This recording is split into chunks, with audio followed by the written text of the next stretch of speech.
কোথায় বয়া কান্তাছে ভাই? মেহরাবে। কোন সময়? শেষ রাত্রে।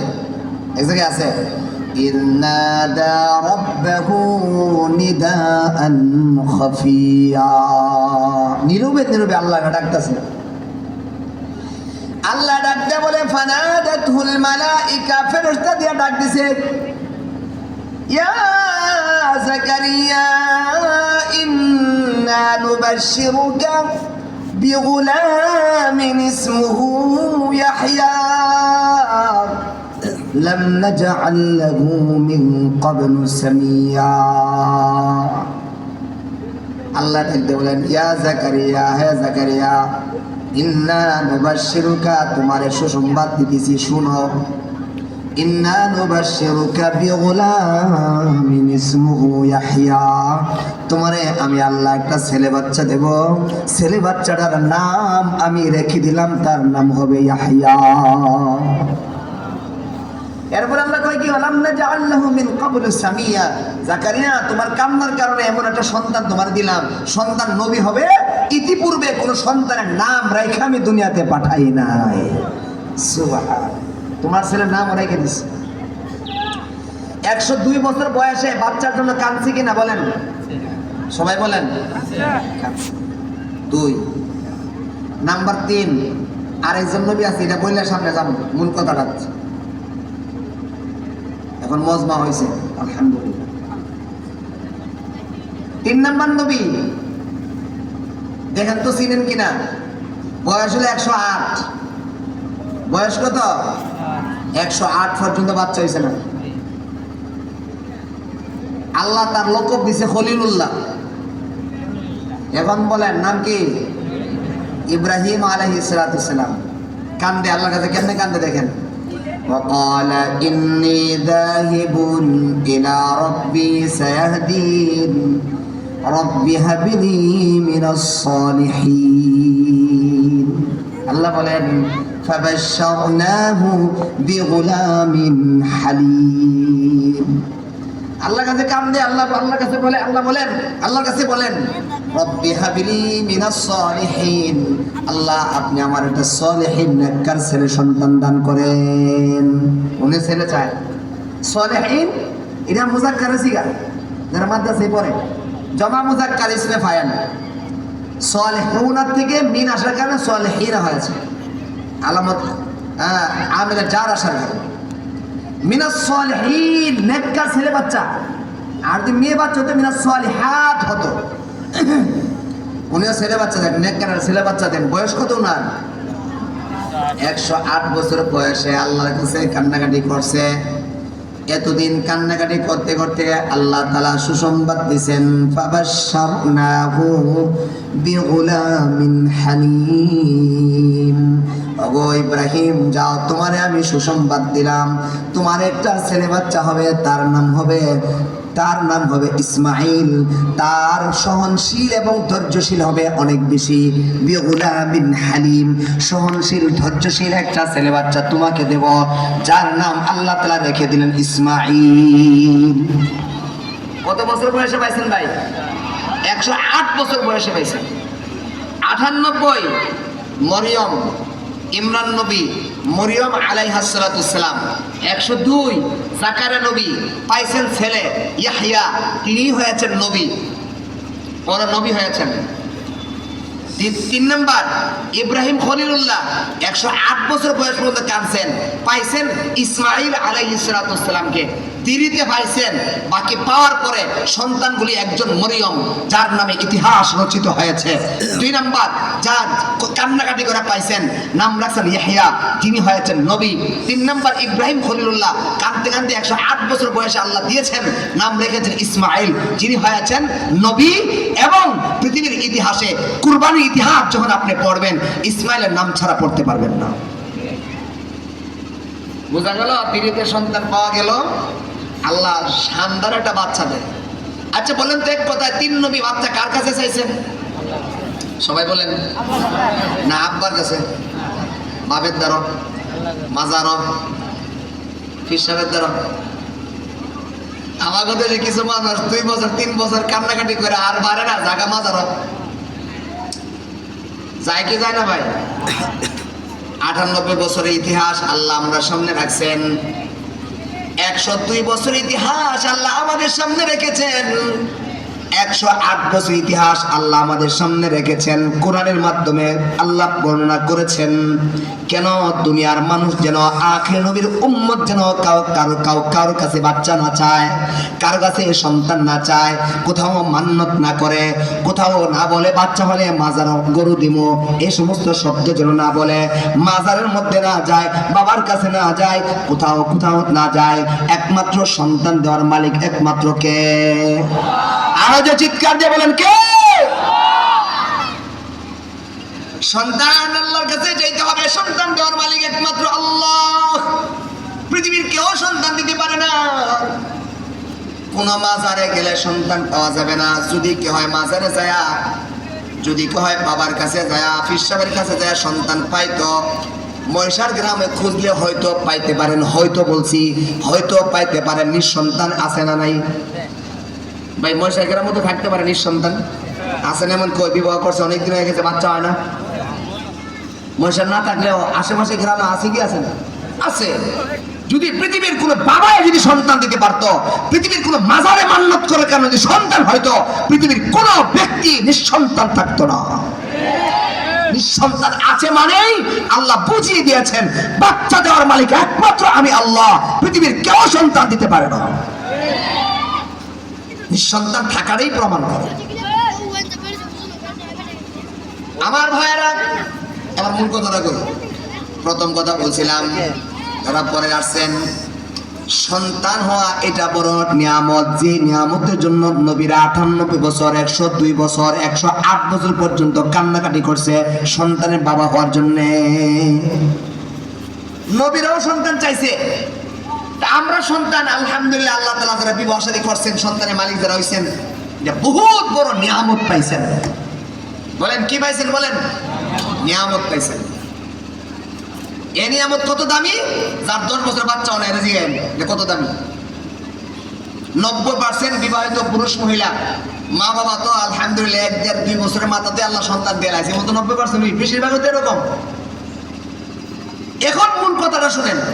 আমি যে আয়াত তেলাওয়াত করছিলাম, সন্তান আপনি যেভাবে পেয়ে থাকেন, কান্নাকাটি করে পায়া থাকেন, সন্তান আপনি যেভাবে আল্লাহ আপনারা দিয়েছেন, বিবাহের 1-1.5-2 বছরের মাথায় আপনি সন্তানের মালিক হয়ে গেছেন। আল্লাহর কাছে চাওয়ানো লাগছে না,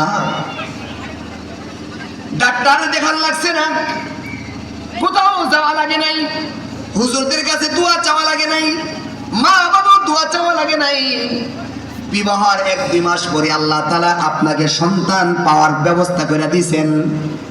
1 বছর, 2 বছর, 1.5 বছরের মাথায় আল্লাহ আপনারা আব্বা বানাইছে, আপনার স্ত্রীকে আম্মা বানাইছে। দোয়া কইরা সন্তানের মালিক হয়েছেন, অথবা দোয়া ছাড়াই সন্তানের মালিক হয়েছেন, এখানে কোনো কথা না।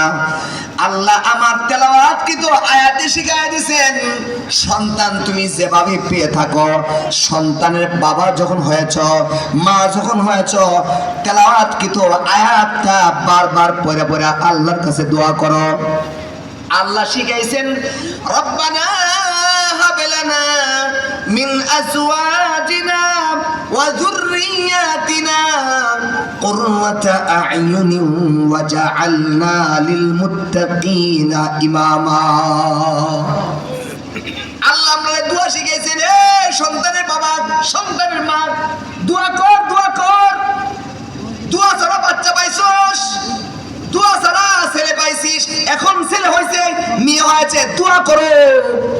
কি দোয়া করতাম? অর্থটা কি? রব্বানা, ওগো আল্লাহ, ওগো আমাদের রব, হাবেলানা আমাদের জন্য বানায়া দেন, দিয়া দেন, বানায়া দেন, মিন আজওয়াজিনা আমাদের স্ত্রীকে বানায়া দেন, ওয়া যুররিয়াতিনা আমাদের সন্তানকে বানায়া দেন, কুররাতা আ'য়ুন আমাদের চোখের শীতলতা বানায়া দেন।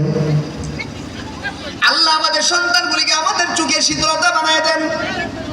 আল্লাহ আমাদের সন্তান যে দিয়েছেন, আল্লাহ আমাকে ছেলের মালিক বানাইছেন, আল্লাহ আমাকে মেয়ের বাবা বানাইছেন। আল্লাহ আপনি দয়া করে আহসান করে আমার নিয়ামত দিয়েছেন।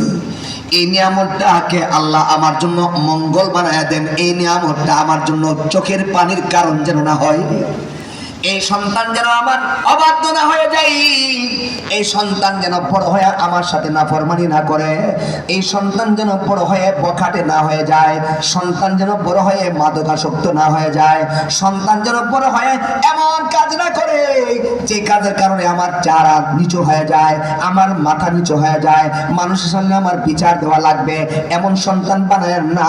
ওগো আল্লাহ, আমার সন্তানটাকে আমার বাধ্যগত বানায় দেন, আমার দিলের প্রশান্তি বানায় দেন, আমার সন্তানটাকে আমার চোখের শীতলতা বানায় দেন। এই দোয়া করতেই হবে, করতেই হবে। সন্তান নবীরা দোয়া করে আল্লাহর কাছে পাইছেন, সেই জায়গায় আপনি এমনি পাইলেছেন। বুঝতে পারলাম না কথা? সন্তান নবীরা পর্যন্ত কাঁদছেন, সন্তান আল্লাহর কাছে দোয়া করছেন, আর সেই জায়গায় আপনি দোয়া ছাড়াই সন্তান পাইছেন। 25 বছর 30 বছরের মাথায় আপনি বাবা হয়ে গেছেন, আম্মা হয়ে গেছেন। সুতরাং আপনি কান্দেন, চোখের পানি ফেলান, চোখের পানি ফেলান। নতুবা বর্তমান সময়ে যে অবস্থা চলতেছে, যুবকদের অবস্থা যা চলতেছে, সেখানে যদি আপনার সন্তান চলে, না জানে আপনার সন্তানটা আপনার সঙ্গে নাফরমানি করে বসে কিনা। বাবা হিসাবে চোখের পানি ফেলান, বড় ভাই হিসাবে চোখের পানি ফেলান। ওগো আল্লাহ, আমার ছোট ভাইগুলিকে আল্লাহ বলে বানায় দেন, চোখের শীতলতা বানায় দেন। আজকের 3 দিন বিবিধ তাফসীরুল কোরআন মাহফিল মহিষার মাদ্রাসা কর্তৃক, মুরব্বী কর্তৃক, এখানে লেখা আছে হাফেজ ছাত্রদের পাগড়ি প্রধান উপলক্ষে আয়োজন। হাফেজ ছাত্রদের যাদেরকে পাগড়ি দেওয়া হবে, যাদেরকে পুরস্কার দেওয়া হবে, মনে করেন সাপোজ একটা ছেলে 10 বছর 12 বছর বয়সে একটা ছেলে আগামীকাল পাগড়ি নেবে। এই সময় যদি তার বাবা যদি নিচে বসা থাকে, অথবা চেয়ারে বসা থাকে, অথবা তার মামা যদি বসা থাকে, তার ভাই যদি বসে থাকে, বলুন তো দেখি, হাজার হাজার মানুষের সামনে আজকে চোখের শীতলতা হবে ওই লোকটাই, যে লোকটার ছেলে মাথায় পাগড়ি নেবে। ঠিক কিনা বলেন? তার দিলে প্রশান্তি। আগো আল্লাহ, আপনি আমার একটা এমন সন্তান দিছেন, যে সন্তানটা আমার চোখের শীতলতা হয়েছে, যে সন্তানটা আমাকে আমার দিলটা ঠান্ডা করে দিয়েছে, যে সন্তানটা দিয়ে আমি সুন্দর একটা সম্মান পেয়েছি, মানুষের সামনে আমার ছেলেটা পাগড়ি পাইছে। বড় বড় হুজুর আল্লামা মুশতাকুন নবী কাসিমি, আল্লামা শাইখ সাজিদুর রহমান দামাত বারাকাতুহু, তাদের হাত দিয়ে আমার ছেলেটা পাগড়ি পাইছে। কত বড় সৌভাগ্যের কথা! এটাই হলো চোখের শীতলতা, এটাই হলো দিলের প্রশান্তি। বাবা হিসাবে, মা হিসাবে দোয়া করতে হবে সব সময়। আল্লাহ, আপনি আমার সন্তান দিয়েছেন, কুররাত আয়ুন বানায় দেন, চোখের শীতলতা বানায় দেন। আল্লাহ, আমার সন্তানটাকে সমাজে মাথা উঁচু করে দাঁড়াবার মতো একটা সন্তান বানায় দেন। আমার মুরব্বী ভাইরা, মুরব্বী বাবারা, যারা সন্তান আল্লাহ দিছেন, দোয়া যদি না করেন, এমন নজির অনেক জায়গায় দেখা যায়, অনেক সময় শোনা যায়। আমরা হুজুর হিসাবে অনেক দুঃখ কষ্ট অনেক সময় শুনি। অনেক কষ্ট করে একটা সন্তান বড় করে, সন্তান এমন হয়ে গেছে, এত অবাধ্য হয়ে গেছে, সন্তান মাদকাসক্ত এমন হয়েছে, ঘরে যায় আলমারি ভেঙে ফেলে, গ্লাস ভেঙে ফেলে, চুকেশ ভেঙে ফেলে, মাদক সেবন করার জন্য টাকা না পাইলে আব্বায় টাকা দেয় না, আম্মায় টাকা দেয় না, তারপরে না পায়রা ঘরের মধ্যে আগুন শুরু করে দেয়, মা বাবার সাথে তর্কাতর্কি শুরু করে দেয়। এমন অবাধ্য সন্তান হয়ে যায়, শেষ পর্যন্ত বাবাই বলে, আল্লাহ এমন সন্তান যদি না দিতা কতই ভালো ছিল। ঠিক কিনা বলেন? শেষ পর্যন্ত বাবা কিন্তু একথা বলে ফেলে, মা নিরবে চোখের পানি ফেলে আর বলে, এই সন্তান না হলেই ভালো ছিল। একটা ছেলে যখন অবৈধ প্রেমের সাগরে হাবুডুবু খাইয়া মাইয়াটা নিয়ে ভাগ্যে যায়, মাইয়াটা নিয়ে উল্টা পাল্টা করে চলে যায়, তখন বাবা হিসাবে খুব লজ্জা লাগে, মা হিসাবে খুব লজ্জা লাগে। এমনকি বলে যে, তুই আমার বাড়িতে আসবি না, সাবধান, তেজ্য সব তেজ্যপুত করে দিলাম, তুই আমার বাড়িতে ঢুকবি না, আমার মাথায় আমার চোখে মুখে চুনকালি দিছিস, আমার চেহারা সমাজের মধ্যে লজ্জিত করে দিছিস, এই সন্তান ওরে বলে দিস সেজন্য আমার কোনোদিন বাড়িতে না আসে। এমন হয় কি হয় না ভাই? হয়। এই সময় যেন না আসে, সন্তানের জন্য দোয়া করেন। সন্তান হলেই শুধু নয়, সন্তানের বাবা হয়ে গেছি, নিয়ামত হয়ে গেছি, এই নিয়ামতটা পাইলেই শুধু হবে না, নিয়ামতটার জন্য আল্লাহর কাছে কাঁদতে হবে।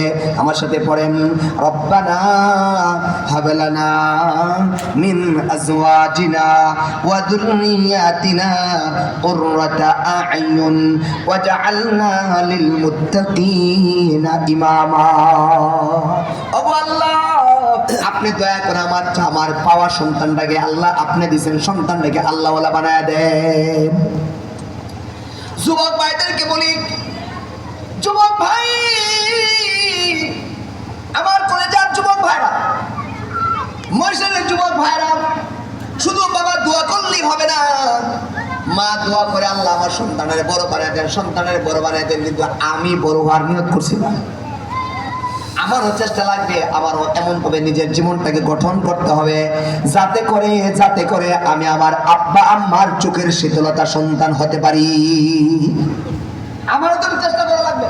কি করো যুবক ভাইরা, তুমি কি এমন হতে চাও তোমার কারণে মা বাবা লজ্জিত হোক? কেনা কেনা চাও? দি তোমার কারণে আব্বা আম্মা লজ্জিত হোক, কেনা কেনা চাও? কেউ চায় না, আলহামদুলিল্লাহ সবাই ভালো। কেউ চায় না আমার দ্বারা মা বাপ কষ্ট পাক, আমার দ্বারা আমার আম্মা আব্বা কষ্ট পাক, এটা কেউ চায় না। যুবক ভাই, তুমি তোমার জীবনটাকে সাজাও সাজাও সাজাও, একদিন তোমাকে সমাজের নেতৃত্ব দিতে হবে। যুবক ভাই, তোমরা যদি চাও দুনিয়া সব কিছু করতে পারো, ইসলামের জন্য জীবনটাকে গড়ে তোলো, আল্লাহওয়ালাদের সঙ্গে উঠা বসা করো, ইনশাল্লাহ তোমাদের দ্বারা অসম্ভব কাজ সব সম্ভব হয়ে যায়। ঠিক কিনা? ঢাকায় বসে বসে, ব্রাহ্মণবাড়িয়া সহ সারা বাংলাদেশে কিছু স্কুলের ছেলেরা, কিছু কলেজের ছেলেরা রাস্তায় নামছে অধিকার আদায়ের জন্য। অধিকার আদায়ের জন্য ডাক দিছে সবাই, সারা বাংলাদেশ, শেষ পর্যন্ত সারা বাংলাদেশ যখন সারা দিছে, 17 বছর যারা সিংহাসনে ছিল এমন ধাক্কা দিছে যুবক ভাইয়েরা, এক ধাক্কায় দাদার বাড়ি দিল্লি যায় পড়ছে। ঠিক কিনা গো? এমন নারা তোমরা দিতে পারো যে এক নারায় দিল্লিতে বসে, আর একটা নারা যদি তোমরা দিতে পারো নিজেকে গঠন করে, ইনশাআল্লাহ আগামীর বাংলাদেশ হবে ইসলামের বাংলাদেশ। ইসলামের বাংলাদেশ তোমাদের দ্বারা সম্ভব। তোমরা নিজেকে এভাবে জীবন গড়ে তোলো, যুবকদের মাধ্যমে সম্ভব। যুবকরা, তোমরা তোমাদের জীবনটাকে বানাও, ইসলামের সুশীতল ছায়ার নিচে আসো, ইসলামের পথে নিজের জীবনটাকে সাজাও সাজাও, আগায় নাও, নিজের জীবনটাকে ইসলামের জন্য কুরবান করো, আলেমুন আমাদের সঙ্গে উঠা বসা করো। আমার ভাইয়েরা, আল্লাহ তাআলা কোরআনে কারীমে বলে দিয়েছেন, ছেলেরে শিখাবেন, ইয়া আইয়ুহাল্লাযীনা আমানু কুনু মা'আস সাদিকিন। ওগো ঈমানদার, আল্লাহ বলেন মুমিন বান্দা, এই দুনিয়ার মানুষেরা, কুনু মা'আস সাদিকিন, নেককারদের সঙ্গে উঠা বসা করো, আল্লাহওয়ালাদের সঙ্গে উঠা বসা করো। আমাদের সন্তানরা কার সাথে চলে এটা কিন্তু আমাদের দেখা দায়িত্ব। বাবা হিসাবে, মা হিসাবে সন্তান কার সাথে চলে অবশ্যই দেখতে হবে। সন্তান কি বোখারের সাথে চলতেছে কিনা, সন্তান মাদকাসক্ত ছেলের সাথে চলাফেরা শুরু করছে কিনা, আমার সন্তানে যে সিগারেট খায় তার সাথে অন্তরঙ্গভাবে চলছে কিনা। যদি অন্তরঙ্গভাবে আপনার সন্তান, আদরের সন্তান যদি তার সঙ্গে চলে, একদিন, 2 দিন, 5 দিন, 10 দিনের মাথায় তার মুখের মধ্যে সিগারেট উঠতে পারে। ঠিক কিনা? সিগারেট উঠতে পারে। আমার আদরের সন্তান যদি মুখে সিগারেট উঠে, মুখে যদি ইয়াবা ট্যাবলেট উঠে, মুখের মধ্যে যদি গাঁজা উঠে, তার চেয়ে বড় অপমান আর হতে পারে না। যুবক ভাইরা, তোমরা তোমাদের জীবনটাকে সাজাও, জীবনটাকে বানাও, সামনের জিন্দেগিটা, জীবনটাকে ইসলামের জন্য তৈরি করো। এমন একটা জীবন বানাও, তুমি হাঁটবা, পিছন দিকে তোমার সবাই ভালো বলবে। তুমি হেঁটে যাইবা, মানুষ তোমাকে ভালো বলবে।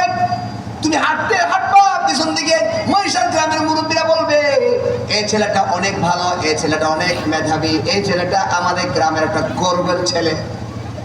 তুমি তোমার জীবনটাকে এমন ভাবে সাজাও যাতে করে মুরব্বীরা তোমাকে পিছন থেকে ভালো বলে। এমন একটা জীবন বানাও, এমন জীবন বানায় না। আমি সব জায়গায় বলি, যুবক ভাই, এমন জীবন বানায় না, এইভাবে চললো না, এইভাবে হাইটো না, এইভাবে মানুষের সঙ্গে চলাফেরা করো না। যেভাবে চলাফেরা করার কারণে পিছন থেকে মানুষ তোমাকে মন্দ বলে, এই ছেলেটা ভালো না, এই ছেলেটা নষ্ট, এই ছেলেটা দুষ্ট, এই ছেলেটা পকাটে, এই ছেলেটা গাঁজা খায়, এই ছেলেটা ফেন্সি খায়, এই ছেলেটা ইয়াবা ট্যাবলেট খায়, এই ছেলেটা মাদকাসক্ত, এই ছেলেটা মেয়েদেরকে দেখলে ডিস্টার্ব করে। তুমি হাইটা যাইতেছ, তোমার পিছনে যদি মানুষ এমন মন্তব্য করে, এমন কথা বলে, মনে রাখবা তোমার জীবনটা কিন্তু সুন্দর জীবন না। এটা কোনো সুন্দর জীবন নয়। মুরব্বীদের ক্ষেত্রে হাইটা যাইতেছেন, পিছন দিয়ে মানুষ কয় ওই সুদখোর যায়। হাইটা যাইতেছেন, পিছন থেকে মানুষ বলে ঘুষখোর যায়। হাইটা যাইতেছেন, পিছন থেকে মানুষ বলে এই লোকটা মানুষের জায়গা দখল করে খায়। হাইটা যাইতেছে, আর পিছন থেকে মানুষ বলে এই ছেলেটার এই লোকটার মুখ ভালো না, এই ছেলেটা সাবধান, খুব খুব ভয়ঙ্কর, মানুষটা মারে, মানুষটা পিটায়, মানুষের জায়গা দখল করে নিয়ে যায়। এমন যদি আমার আপনার পিছনে বলে, মনে রাখবেন আমাদের জীবনটা সুন্দর না। এটা কোনো জীবনের ভিতরে পড়ে না, জীবনের ভিতরে পড়ে না। আমাদের যদি কেউ সুদখোর করে, মান সম্মান সব শেষ। এরপরে সুদখোর হয়তো এমন অবস্থা, ছেলেরে কয় কি ওটা সুদখোরের গোলা খায়। আমি আমার পুত্রে কি কয় মানুষ বল না, সুদখোরের বোধ বাড়িটা দেখ এবার সুদখোরের বাড়ি, বাড়িও না পেয়েছে সুদখোরের বাড়ি। কত নগণ্যতম, কত জঘন্যতম শব্দ সুদখোর, ঘুষখোর। এটা সমাজের মধ্যে সবচেয়ে জঘন্যতম শব্দ, সবচেয়ে খারাপ শব্দ। এজন্য জীবনটার এমন ভাবে যুবক বাইরে বানাও, ভবিষ্যৎ প্রজন্মকে তুমি নেতৃত্ব দিতে হবে। ভবিষ্যতে তুমি তোমার এলাকার মানুষকে নেতৃত্ব দিতে হবে। তুমি তোমার জীবনটাকে এমন ভাবে সাজাও যাতে করে তুমি ভবিষ্যতে মানুষের নেতৃত্ব দিতে পারো। তার জন্য একটা উল্লেখযোগ্য আমল আমি বলে দেব। যুবক ভাইরা, তোমাদের আমি একজন অভিভাবক হিসাবে, তোমার বড় ভাই হিসাবে বলে যায়, তুমি যতদিন লেখাপড়া করবা তোমার হাতে অ্যান্ড্রয়েড সেট আসতে পারবে না। তুমি যতদিন পর্যন্ত কর্মস্থলে না যাইবা, তুমি যতদিন পর্যন্ত বিবাহ শাদী না করবা, ততদিন পর্যন্ত তোমার অ্যান্ড্রয়েড সেটের প্রয়োজন নাই। অ্যান্ড্রয়েড সেট বুঝেন তো? এ মোবাইল যে কি বড় মোবাইল কি সেট করে দেয়? টাচ মোবাইল, হ্যাঁ টাচ মোবাইল সবাই ছিল। এই টাচ মোবাইলের যুবক শ্রেণী যারা যুবক আছে, আমাদের সমাজের যুবক ভাইদেরকে একেবারে তাদের জীবনকে ধূলিসাৎ করে দিতেছে এই টাচ মোবাইল। জীবনকে সর্বনাশ করে দিচ্ছে।